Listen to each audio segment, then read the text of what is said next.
beautiful hair, and that they can take care of it, and they can be celebrated for it, and they can celebrate it. And you would be amazed to see, well, we wouldn't be amazed, but you'd be amazed to see how much of a difference it can make in someone's life to know that they have a beautiful hair, that they know how to take care of it, that they feel supported by a hairdresser that can empower them to do that same thing. And then on the other side, I also work with a lot of brands, including a lot of fashion and runway shows is a huge part of what I do. I just did Versace. I worked with Ralph Lauren recently. Yeah, so I work with a lot of diversity in terms of hair textures and formations. And I'm also really passionate about making sure that the spaces that we work in the beauty industry are diverse, that they're equitable, and that they really create a space where everyone feels like they belong, and not even feels like they belong, knows that they belong, and that they have a space and that they have a voice, and not just a voice, but a voice that will be heard. That is amazing, Paula. Thank you so much. Yeah. So just a little bit about texture versus race. I know a lot of people will hear that name and go, why that name? That sounds so divisive.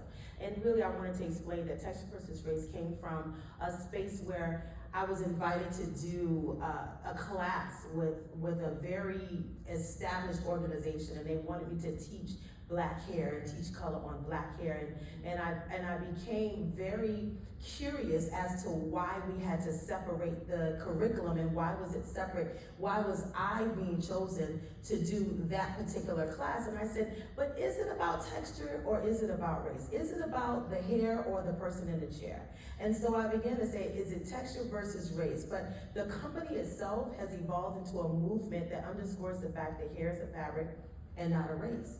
And what we do is we empower the entire industry to learn how to apply their technical prowess on all textures of hair, and actually elevating the industry to a point where we know that all textures should be standard.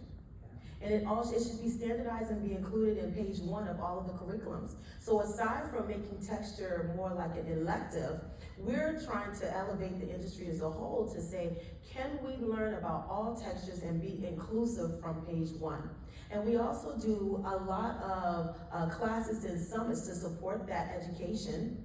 We bring people to the summits, our Texture versus Race Summit. We've had 4. And we're going on our 5th one this year. That is amazing, yes. And it's all happened so fast, but I realize it's been needed. And the idea of creating safer spaces and having the conversations like we're having today that we're gonna dive into is really, like you said, getting people past the DEI. Is where can we actually come together and have the conversations, right? And at the Texture versus Race Summit, we included a DEI session that kept expanding into the hair. Because we kept saying, we wanna open your mind, we wanna move your heart, we wanna open your mind, change your heart, and then move your hands, right? And that's what we wanted to do. And the reality is people really wanted to sit with opening their minds. They wanted to have the conversation. I kept saying, we gotta move on to the hands-on. No, let's stay here. So because we realized how effective and how much more impactful it was to have the conversations where people felt safe to be very transparent and say, hey, here's my thought, here's my wound, whether it's good, bad, ugly, or indifferent, can we talk about it? So with that, we developed the Texture versus Race Town Hall, which is happening May 22nd and 23rd, where we're inviting everyone from every corner of the industry, no matter what position you hold, to come and speak. We will have sessions with amazing thought leaders. We will have breakout sessions and activities that help us learn how to be more authentic and create a level of standard for the industry going forward. And with that, I want to dive right into our panel, because I think we all can see. Looking at this conversation of DEI and making the changes in order to have long-term impact, it's kind of like self-care, or like skincare, right? Like, you're not gonna take your makeup off at the end of the day only once, and then that's all you ever do for the rest of your life, right? That one time, I really went in and used my skin creams and cleansed my face and all that. No, it's something that you have to do every single day, and it's something that's going to be in your world every single day. And so I think so often when we go into this space of, I wanna make this massive leap into change, what we're actually doing is it's performance activism, right? And so it becomes really performative because you do this massive leap, but then you can't sustain it. You can't. And so that's the conversation that I often have with people is what are the small changes that you can have every single day that will create an impact long term, because we're like, our skin color, our equity, like that's not gonna ever change for us. So what can we do every single day to have this conversation? And for me, one of the easiest questions I always ask is like, how can I make this more diverse? How can I make this more inclusive? How can I make this more equitable? In everything. In every class, every booking, every fashion show, every panel, like how can I make sure that this is as diverse as possible? And no matter where you're at in the industry, you asking that question actually has a long-term impact. Absolutely. And I think that's the thing, when you're tired, you start to wonder if any of the effort is having an impact. Yeah. But I'm here to tell you that it is those small steps every single day that create massive ripples in the industry. So you just have to keep showing up and keep doing it every single day and trust that process. Absolutely. So DE&I is maybe moving towards being no longer sexy. It's really interesting to see what people are doing with it. And I completely agree with you, Paula, it's the everyday smaller steps. But I'm looking to companies and I'm looking to production companies that I work with to see who do you have in your higher levels. And then with your decision makers, are they figureheads or are you listening to what they have to say? Absolutely. And I'm not only looking for them to put African Americans in top positions, I am looking to the people you have running your organizations. Absolutely. And seeing how much attention are you paying to diversity. It does not take a Black person to say we need Black people. We need people in top positions to say we need diversity, we need older people, we need younger people, we need Latins, we need Asians, and we need Black people. It doesn't have to be a person who is a minority. I recently reached out to an editor of a magazine to discuss Texture Style Awards, and she says, I'm not in the space anymore. And I say, great, do you have any recommendations of people to reach out to? She sent about 7 recommendations, and I don't know these people, I just looked at the names. And then she replied back and said, I just realized that everyone I referred you to is Black, and I don't like the way that feels. And I thought that was, that was growth. Hopefully it will be changed because this is not solely a Black issue. It's not. This is a world issue, so everyone needs to do their part. They need to be expected to do their part. Well, see, and here's the thing, and I love what both of you are saying, and it just really leans into 2 things that I always share with people when they say, how do I make lasting impact? One is to do your personal work. No matter where you are in this industry, no matter how much influence or impact that you may have in a company or in a space, if you are not doing the personal work to develop 2 things, to develop a conviction for yourself, right? A natural pulling, and inner motivation to keep going, then you are going to get weary and tired doing the work because you're not going to see it change and just be like, oh, well, I did this and now everything's changed. You get tired. It's like being on a diet. It's like we only get motivated to stick with the diet when we see results. Well, let me speak for myself because I don't know how y'all are, but I know that I'm not eating another salad until I see the scale move. Like I want to be like, yo, I need to see like an inch or so moving, because then I get frustrated and then I abandon mission. And that's what's happening with DEI. We're not seeing some of the effects that we want. Maybe it's financial, maybe it's just the outward celebration for it, and then we get tired. But when you do personal work, then it becomes a priority for you to say, what can I do personally, me, every day to spend my privilege? I know we don't like that word, but I'm telling you, there's a privilege that you have, an unearned privilege. And if you look at it like currency, because it's a currency that we can never have. I can never have that currency, but you can spend it with me. You can spend it for me. You could make space for me. And if every day you make a solid decision to do something to spend your privilege with someone that is marginalized, with a minority community, for people that are oppressed, if you can make an equitable movement and space, then that is something you can go to bed with and say, I did something today, I did my part today. But there has to be a stick-to-itiveness to make you stay with it. I love that. And for me, I'm like big on asking questions, and like you talked about that, like I'm constantly checking even my own internal bias, like because it's there. And you, especially living as like a Black woman and going into these spaces where you don't belong. more often than not, it's like I constantly, and my bias is probably a little different than some of the other people's in the audience, or even the two of you, but I constantly have to go in and say, okay, am I using my past to reference the future possibilities that are available here? So I'm constantly doing that work too, and I love what you said there. The other thing too that I would say is it's not enough, like you said, to rest on your laurels, right? Like I did this thing, I made this big leap. The question that you need to be asking is, what else can I do? Yeah. What else? What other possibilities exist that I haven't even considered? And that's where those conversations, and that's the sharing of privilege, and that's where equity starts to go into belonging. Yes. Because it's not just making sure that everyone is, the equal parts of the pie. It's, hey, let's everybody come to the table because everyone belongs at this table and everyone deserves to have pie.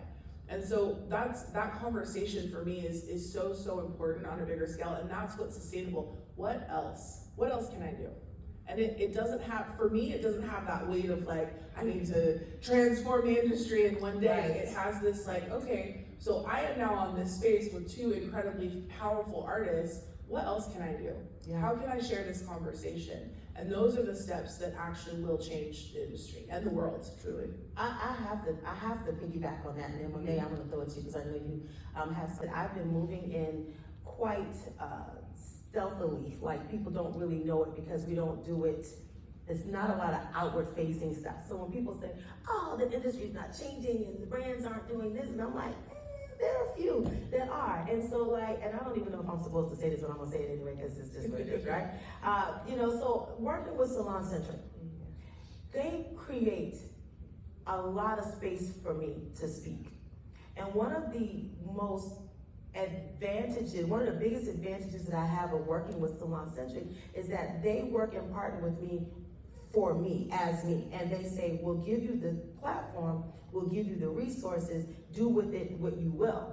And so while that's great, because we love the lights, we love the exposure, we love getting the message out, the one thing Salon Centric did do that I loved was they took me up on my offer to help do training in their leadership. And I said, the partnership is great, but it's gonna get stagnant.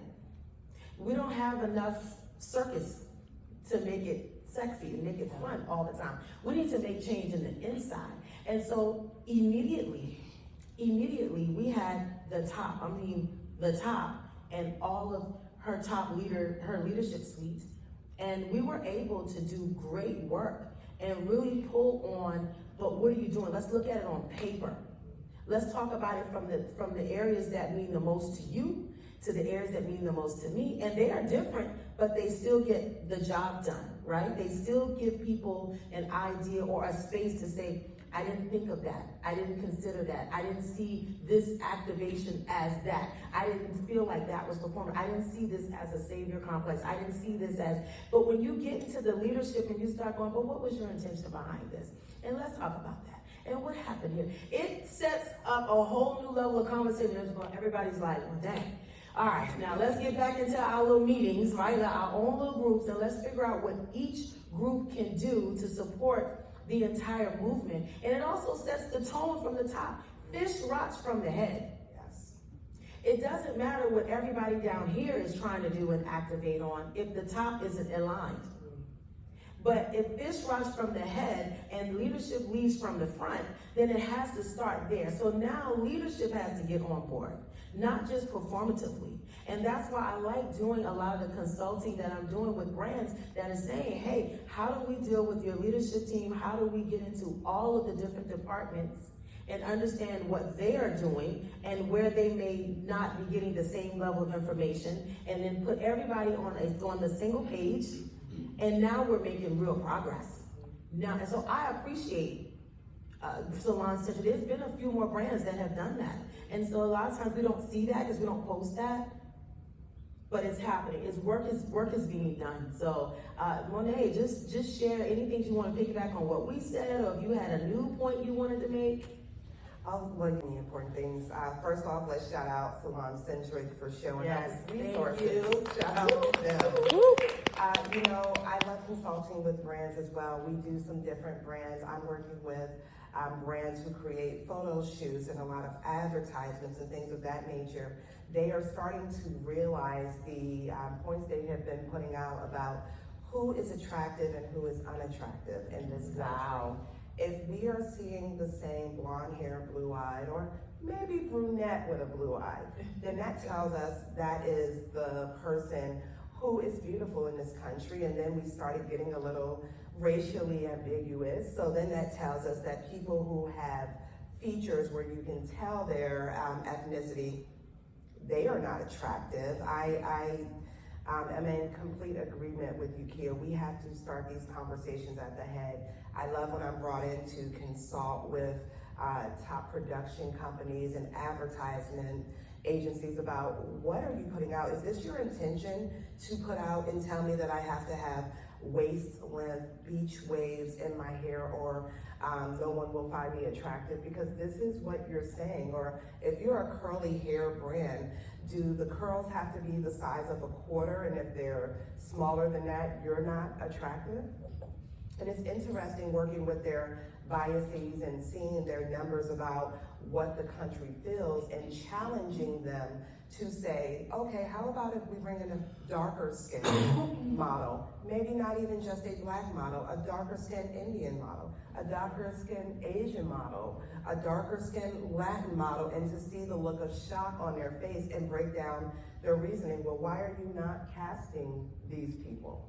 Well, the reality is they're not casting them because that is not being the qualifier. That's not the standard of the beauty, and that's the thing. Now we're seeing the industry is saying, okay, yes, we will put more black and brown people up. Yes, we will see more curls and coils, but the curls have to be the size of a quarter or the size of a marker, or have to have a glossier surface finish. It has to have the shine. We want it to be shiny. We want it to be less frizzy. We use words like let's tame it, let's control it, let's define it. Like, we're pushing those narratives. Yes. And so now we gotta get the darker hues, the tighter coils. Go ahead.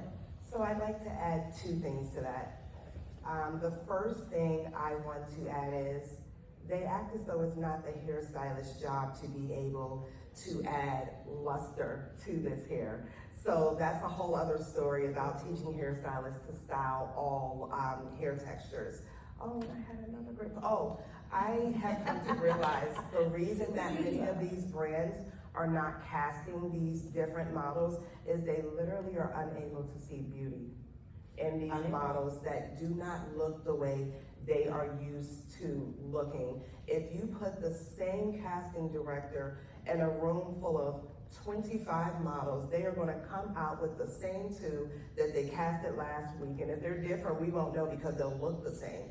They literally cannot look at these different ethnicities, different heights, different sizes, and find beauty. So they're really coming back to me and saying, which one of these did you say are nice that people will like? If you can't see our beauty, you cannot cast us in these different roles. Well, That's a stereotype too. So yeah, so much of what you're talking about here is just representation. Absolutely. Which, it doesn't matter whether you're talking in the race space or the gender space or whatever it is, like being able to see yourself represented, I think people underestimate that so dynamically. And when you're talking about this conversation about like diversity, equity, inclusion, and belonging, Right. that representation visually and imagery that you see brands putting out, in artistry, in the artists that you see on these stages, like that representation actually will change the industry faster than almost anything else. And I love what you brought about, like, you know, there was a space where the baby step into diversity was like an ethnically ambiguous beauty. Absolutely. Right? And so you didn't really know, like, are they Latina? Are they Black? Is she, what is she, right? It's a big question mark. For sure. And so, and yeah, exactly. And that was kind of like a nod to the like, oh, this is a step we're taking. But then it's like, again, this conversation of like, what's next? So what's the next iteration of that? If we're continuing that forward progress, what does that representation look like? And it's gonna be different for every brand, but the important thing is that you continue to ask the question and then take steps to implement the changes that are gonna create a different conversation in the industry. And let me say this now, and I'm gonna pivot just a minute because I'm gonna go a little bit. There's a level of bias that we all have, but there is one that blanketly covers the entire country. we have always associated darker tones and tighter curls with being ugly and unattractive. That comes from an innate historical breeding of thought.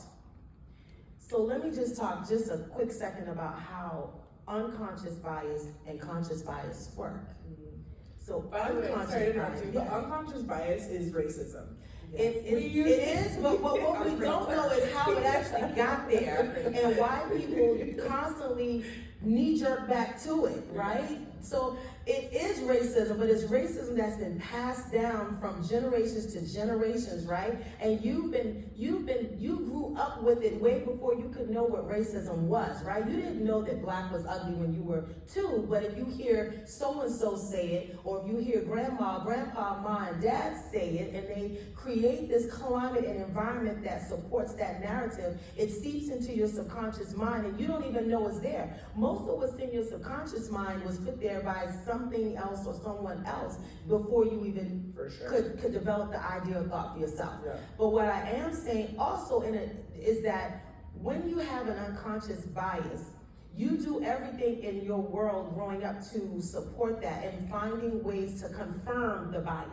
So if everything around you in your world is whitewashed and has made you the default to everything, and all standards and systems are set around you and made you to feel that you are the superior, and then there's the other, you have no choice but to confirm on a daily basis that black is whack. That's just what it is. And so the work that has to be done is to acknowledge that there is a bias and a stereotype that is living inside of your veins, literally. It is in your mind. It is a structure for you. It's a part of you now. That bias, that racism is a part of you. But when you do personal work and you start to dig up that rocky ground and you start to really understand the history of it, and you start to really develop more of a consciousness about it and a conviction, what happens is that when you are posed with, oh, that's ugly, then you catch yourself and then you say, whoa, why did I reject her? Yeah. What is it about her that I don't like? Is that real? Or is that something in my subconscious? How do I take the work to say, she's not white, she's not blonde, she doesn't have a skinny nose, she doesn't have European features, that's not real, that has to be, that makes her unattractive, that's not real. And then you do research, like stop yourself. And I know it sounds like a lot of work, but really that's the only work, is to be able to stop yourself and say, why did I reject that? And to be quite honest with y'all, I'm gonna really share something that I probably haven't shared in a long time, but because black people cannot be racist, but we can have bias. So there's a lot of times that because of the racist rhetoric that I have grown up with, and thinking that I was ugly and that my lips were too big and that my nose was too wide, I also do that and inject that on other people. And so when I see someone, I might go, oh, that's not beautiful. I'll even think it, and I have to go, whoa. And I haven't done it in a long time, but sometimes I have to say, well, why did I reject her? Why did I reject that look? Why did that touch me? And so now I have to do the work to rewire what I've been taught all my life about my own people, my own sister that sits next to me. Like, that is work that I have to do to unlearn and undo what has been inundated in me.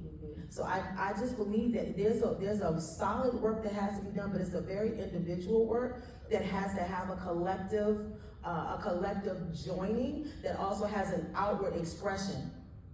But it has to be done independently, and you have to commit to the work. It's not gonna just happen, because you're gonna get tired, and then you're gonna be like, oh, forget this. This isn't fulfilling. This doesn't do anything for me. Yeah, I have a couple of things to add to that. First off, people pay good money to get those lips. Well, I literally, about 3 weeks ago, if you go on my stories, I'm gonna pull it up and I'm gonna repost it. Someone lined my lips, outside of my lips, for the first time, and I did something in January, and then I did something again in February with a brand, and the makeup artist lined my lips on the outside, and I said, you're about to make me look like a clown, and all I could think about was those pictures of monkeys that have the big lips and the red lips, and I was literally about to cry in the seat. I'm not kidding. We're talking about 3 weeks ago, like 2 months ago, something like that. And and she said, it's gonna be fine, I'm gonna make your lips look full. And I was like, oh my God, I don't need my lips to be any fuller. They're already big lips. And he's like, calm down. And when I looked, and I was like, okay, girl. I was it looks juicy. I literally went live and I said, I have never loved my lips more. And knowing that I could line, because I would always try to make them smaller. True story. But I'm telling you that because we have to understand those type of stories. We have to hear that so that people can develop a callus when someone calls you out on your stuff and say, you're racist and you're operating in a racist space. And in a bias, yes. And when I say that to you, I don't want you to get defensive and tell me that I'm wrong. I'm not wrong. Well, a couple of things I wanted to add to that is there are not so many things that every country in the world has in common. Every country, every ethnicity. I'm sorry. has I got some makeup in the back. It's the little soul. Me too. So one thing that we have in common all over the world, so many different features are celebrated in one country here, one region here, not the other. Yeah. The one thing the entire world has in common is there's not one place in this world you can go where you are celebrated for your darker skin or kinkier hair. Nope. So that is a collective bias that we have all over the world. And then it is up to individual regions to decide what is light and what is dark. So somewhere that you go in one region, the colorism, you might be too dark, but just go a little further up north and you're too light, or vice versa. And another thing I wanted to add in terms of photo shoots and advertisements, I have had brands try to explain to me that the lighting becomes more difficult the darker the model. And difficult I find to be an interesting term. Wow. What is lighter reflects light, what is darker absorbs light. But don't we all go to school to learn how to do our jobs? Why is it okay for people to say, if I work with a model who looks this way, I have to actually do some work, but they can make tens of thousands of dollars, if not hundreds of thousands of dollars, to promote, to do a job that they're doing subpar and to promote more biases. And I think Same thing with schools. it's so absolutely across the board, and that's where for me I am so grateful to be a part of the beauty industry, because this is a space where we can go in and use our voices to create such massive change.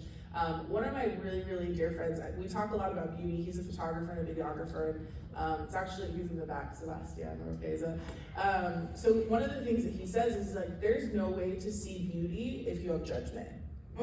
And he's like, the first thing when you're talking about celebrating beauty is you've got to check your bias, exactly like you talked about. Like, you have to check any preconceived notions, any messaging, any like commercials, anything that you've seen that says this is what beauty is. He's like, there is no definition of beauty.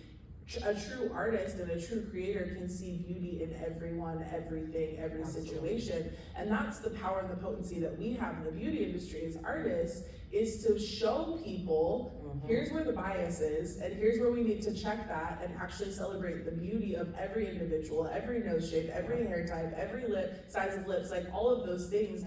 And the more we're willing to have these conversations together and actually implement it and see it in the model casting, see it in the imagery of like these brands, see it in the artists that are standing on a stage and are celebrated and their voices are being upheld, like that is ultimately what will change the world. And so what I would say to people is like, never underestimate the power of your voice. Whatever it is, like your voice is so much more powerful and potent than you can even imagine. And I think to your point too, Kian, and I know for sure probably in your space the same thing, but for me it's like for years I underestimated the power of my voice because I bought the truth of the messaging. That's right. And so the more I've done that personal work and the more I started to peel off those layers of my own shame and my own sort of like sense of weird guilt that gets inflicted upon me as a result of being a woman of color in America, like the more I've done the work to take off those layers, the more I realize like, no, my voice is important. Absolutely. People seeing my face on a stage is important. People, me being in a studio with models that look like me or have darker skin than me or lighter, whatever, like them seeing that diversity in my beauty celebrated actually will ripple out and change the world. And so I can't overstate enough, like use your voice in whatever platform, like your ability to check your judgment and celebrate everyone's beauty will change the world. Your voice, I would have people that would say, who is this person and she's doing all this talking, and I'm like, yeah, but I'm only one voice. If you would just look around, you would see that there are other people that are sharing. And I would tell every person of color that I know, use your voice. I tell every person that wants this aligning themselves, every ally that we have, use your voice, stand in the gap, and always speak out against these different discriminations and injustices. Like, use your body, use your resources, use your privilege. Get in there and say something, but never shrink back, because we are afraid to speak up. A lot of people simply are afraid to speak up because they think that they will be fired or they'll be shunned, and for the most part rejected. Because I'm gonna tell you, I get shut down more from white men than anything else. Every time I start talking, they go, yeah, well, you know, yeah, they start mansplaining me, and I'm like, okay, so I want you to get to that point where we understand that we have to keep talking and talk on top. I go, no, let me finish what I'm saying. I'm talking. Let me finish. And we get to a point where we use our voice and we be strong in it and not be afraid of not having space and holding space. And if you are a white person or a non-black or brown person, it is your job to call out that level of discrimination. And that when people do that, I have a friend, I have to mention her, Brenda Amaral. She would always come with me to places, right? And when I would start talking and someone tried to shut me down, she'd go, I think you need to be quiet, and let her finish. But she absolutely would, and that was her privilege. She knew she could do it without consequence. I could never. You shut your mouth. To her, she would be like, "Hey, shut your trap." And she'd be like, people "Listen to laugh her," and think it's funny. or they get mad, but they still be quiet. Either way. But that's the thing is like that. I mean, I've even been in situations recently where I have had to really be okay with being seen as like the angry black woman, because I'm not okay, and that is something where if you are looking to be an ally, being willing to do exactly what Kia just mentioned, and being willing to like check that judgment of like, oh, she's just mad because she's black, like that. Yes, this weekend. Somebody said it this weekend. Yeah, and it's like, no, there's like, my voice is important, and you're trying to check me or silence me is, yes, maybe unconscious bias. It is a part of systemic racism, but being willing to say like, you know what, I'm gonna, as an ally with my privilege, because I can, I'm going to say something. Well, one thing, yes, I can't clap for that. One thing I wanna add is most people, when they are in these conversations, they think about themselves as the individual, and they say what they would never do. I like to study groups. I was a sociology minor. Groupthink is very different than individual think. In groupthinks, we follow a mob mentality. And for people who say they don't understand this, think about parents and how they say, my child would never do this. My child would never skip school. They would not curse out that superior. They would not bully that child. And they will ride on that. But now in 2023, we have so many cameras where we get to see what lovely Peter would do if you're not there, and his group of friends. That's right. They morph into a whole other person that you don't even recognize. And the reason for that is groupthink. So many people are in jail or these horrible situations, and no one who knew them would ever think that person would do that. Many times those are us in group situations. Think about the offensive things people say and do. If you were by yourself or you were one-on-one, maybe you would say something to them. But if they were sitting on this stage offending you right now, no one in here is going to stand up and say, that's absolutely untrue and I won't sit for that. And silence is complicity. Absolutely. So we're winding down to the last 5 minutes or so, and I just wanted to know if anybody had any questions, because we would love to answer, or if there's any point of conversation that you would like for us to share. Please feel free to raise your hands. Oh, we have 10 minutes, I'm so sorry. 10 minutes, even better. Okay, great. So do we have any questions? If you do, please raise your hand. I will be glad to take them. But I also wanted to share with you all that, in our individual spaces, we have a responsibility, right? And we have a responsibility to have these conversations and to create a narrative that can be followed and give some actionable steps. And I think we've done a good job today of outlining what those steps are, but if you had anything winding down, or any one other thing, whether it was mentioned today or not, of what you think could change in the space that you actually occupy, what is the one thing you would like to see change going, or the shift, I guess, going forward? The biggest thing that I would like to see happen is I would like for people to publicly speak up when they see injustice. Right. It is very unfair for you to watch something to happen and come to me privately when no one's watching and say, Monaè, I completely agree with you. Thank you so much for being brave enough to stand up. No, F that. Like, Right. Don't watch someone who is quote unquote brave enough to speak up and watch them be maligned, embarrassed, and humiliated so that you can benefit and then come later and say, thank you so much. Say what you need to say in that moment. You may not always want to fight a battle, but sometimes it's as easy as saying in the moment, no, please tell me more. No, I agree with that. When someone is going on and on about how crazy that is, or when someone completely dismisses them in conversation, have their back because it's right, not because you are agreeing with that person. Absolutely.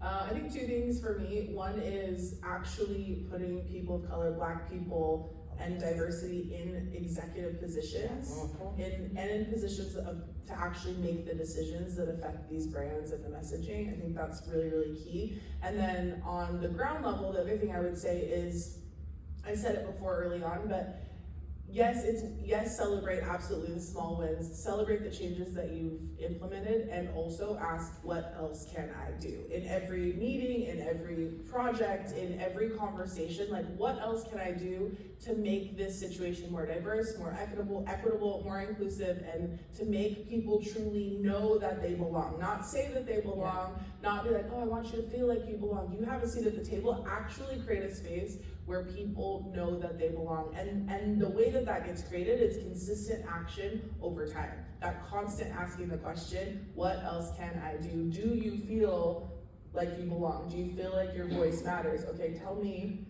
right? Like, what if I did this? Like, presenting solutions as well, instead of just saying like, tell me how I can make you feel like you belong.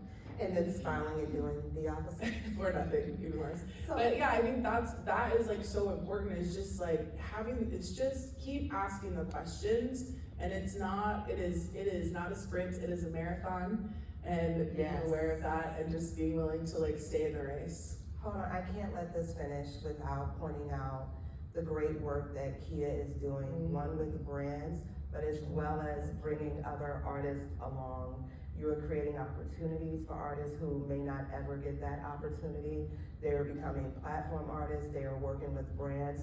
You are grabbing attention for them. I would challenge everyone that's here to walk around the ADS floor, the biggest show in the country, and see how many non-white artists are on stage presenting. Yes. I did not say working in the background. There are some booths you can even see non-Black people working literally behind the booth where no one can see them. See how many non-white platform artists are being displayed. Not in a situation where the non-Black artist is doing the work, but no one can see them. So just like Paula was saying, we need Black people in higher executive positions. Look to see who are the faces of these companies and see why a non-white person may feel as though it would be difficult to do work beyond the chair because they're not seeing representation, or they're seeing the work of non-Black people being displayed with a white face on the front of it. All right, so that was a mouthful. So yes, But very well said. but I got you. I think that was a very poignant point. So for me, in my space with TVR, texture versus race, like some of the things that we're doing is absolutely, like you said, we're creating more of our collaborative spaces. We're uplifting, giving equitable opportunities to Black artists that we spotlight in every shows. We give them classes, we give them partnerships. We are working with brands. We've created an agency where we are now becoming the resource for you to find Black artists. Because I hear that, but we don't know where you are. We don't know any Black people. I'm like, we've been here a long time. Stop it. We've been here. You're not looking for us. Like, the problem is you want us to be where you think we should be, and we're not. You have to be intentional about looking for black artists. But at the same time, we also offer a lot of education. We do it through DEI and tangible hands-on education, but we do it in a way that is for everyone to be empowered and uplifted. But I will also just say, don't posture your comfort. Don't posture your comfort. Meaning, when we are talking about these subject matters, don't shy away from the conversation, okay? And he was telling me to take time, but I did want to finish that thought right there before that, because I want to finish that strong. But with TVR, align yourself with TVR.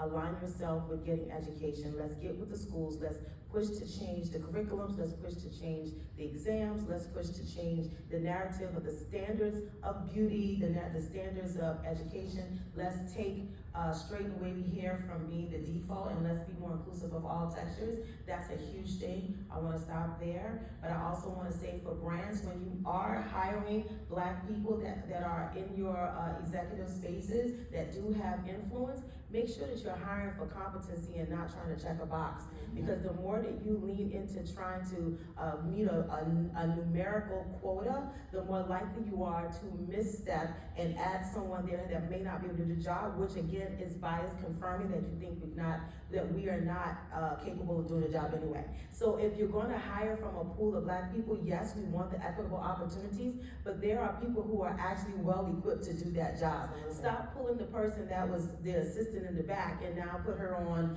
the stage up front. Maybe and you didn't train her, you didn't mentor her, and now when she fails, that's what black people do. And also the hand of one is not the hand of all. Okay, what one black person does not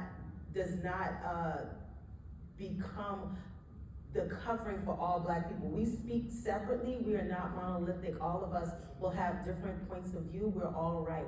Let us all be right in how we feel. We've earned that luxury. And then my last thing would be, again, do not posture your comfort. Do not center yourselves in these conversations. Develop a callus so that when we're talking about this, that you are more introspective and have more of an internal revelation than you are trying to find ways to debunk what I'm saying and to say this is not true. It is true. Believe black people. When we tell you things and we say this is happening and we're experiencing it a certain way, believe black people, believe brown people. Just come to the table with an open heart. At any rate, keep reading, keep working, change your mind, change your heart, then we can move your hands.